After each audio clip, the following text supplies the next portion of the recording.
I'm out here at Lake Jacomo. It's grew up around here, and I would always come out here as a teenager when I was depressed or just had anxiety or whatever. I'd drive around here, go for walks. It's a special place. And I came out here today because I really just wanted to reflect on last night. This place it's a special place to me, and I just like to come out here and we went live last night in a school that I used to work at. And this school was the biggest spiritual war I'd ever seen in my life. I could smell it when I walked in. I hadn't even met a single human other than the school board, and I called my wife and I told her I was afraid to go there. Something was going on there. And it was a brutal spiritual war for 4 years. And there was a moment in time when several really just strong spiritual warriors came beside me, and we really just decided to fight it out. And there was a moment when we had a night of a lot of praise and worship, and this girl said she saw angels pushing demons out of this building.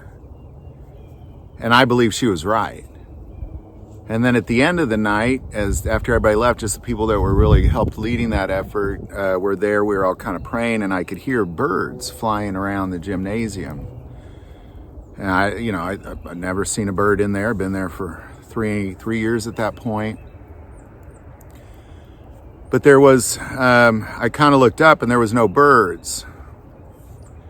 And I didn't say anything because I thought, they're going to think I'm crazy. Maybe I don't know what I'm hearing.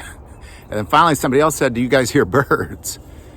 And we all looked around and you could hear birds. There were songbirds flying around, but there weren't any birds there. And I just do a search on birds singing in the Bible and kind of what that means. But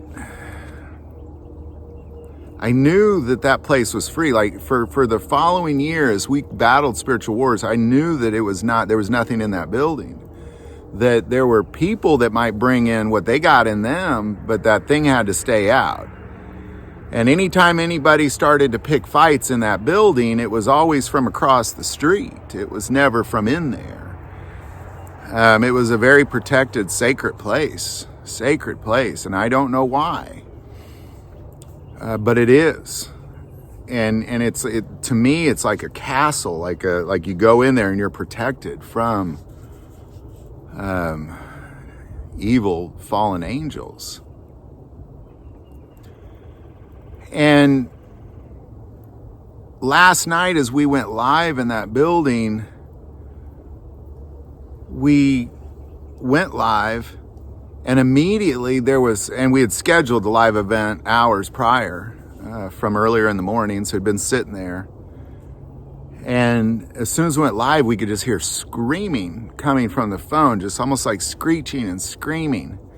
And then it'd go away, and then it'd come back, and it'd go away. And if you watch that first live feed, if you were sitting there, maybe you know what I'm talking about. And I was like, well, that's not normal. I think I said something to the effect of, like, it's been infiltrated, that phone's been infiltrated. And it just what came out, because that's I believe what was taking place, is that it was just demonic presence in that feed that couldn't get in the building. It had to get through that phone, through YouTube. But if you look at, so my wife was running the phone. She shut it down quick, like it was her phone. She shut it off, because there was nothing we could do to get the screeching and the screaming to stop. As soon you'd have to just close out YouTube. That's all you could do.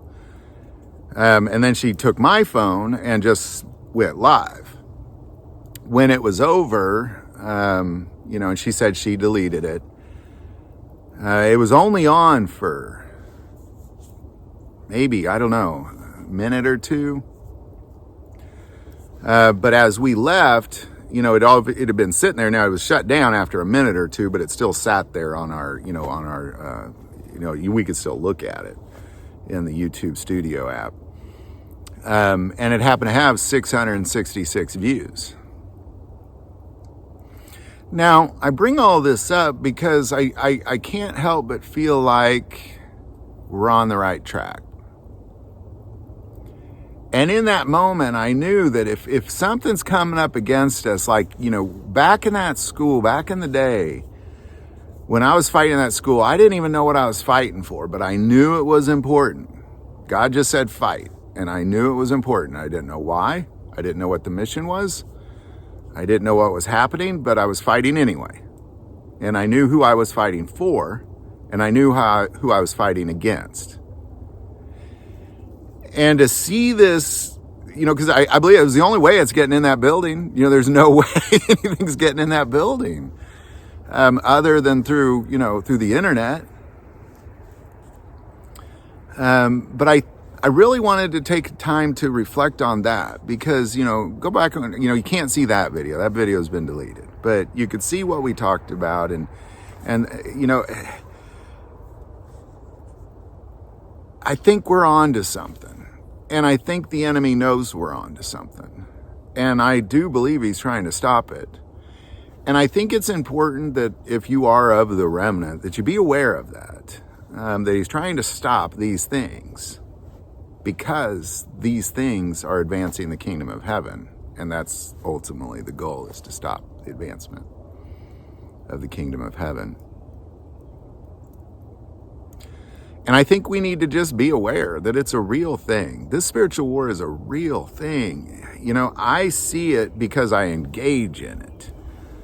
I don't write it off as coincidence or that was weird or, maybe all these bad things are happening because I'm an unlucky person or, I look into what it is, and I believe that my Father shows me things.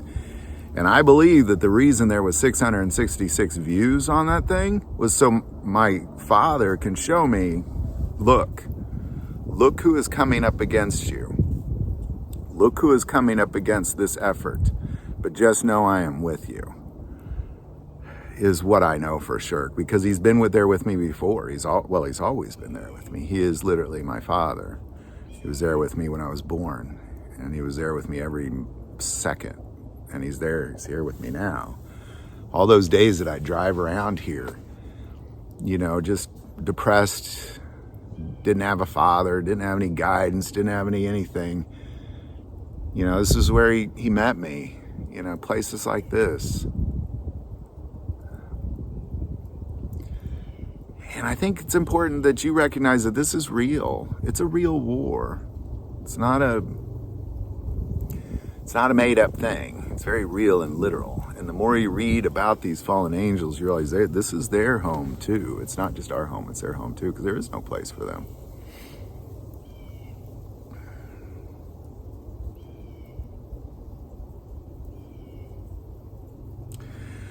So be aware. That's what really this is about, is look at it. Like, kind of open your eyes and just be aware. Just be aware. Pray that stuff out of your house. Pray it out of your body. Pray it out of your family. Pray it out of your car. It all has to obey the name of Jesus Christ. Say out loud, get out of my car in the name of Jesus Christ. Get away from me in the name of Jesus Christ. Get out of my house in the name of Jesus Christ. I think I've said that about 100 times in my house, loud. Mostly in the middle of the night. I just wake up and I was like, something's not right. Get out in the name of Jesus. And then but they have no choice. They have to be obedient to that. So I hope this video helps. Any thoughts or insight on any of that? Definitely put that below. If you like this video, click like and subscribe. If you feel called to support this channel through Patreon, that link is also below. But the most important part of this channel is we take prayer requests. So please don't ever hesitate to send that in. Thank you for watching this episode of God, Family, and Guns. And as always, love God, love your family, and love guns.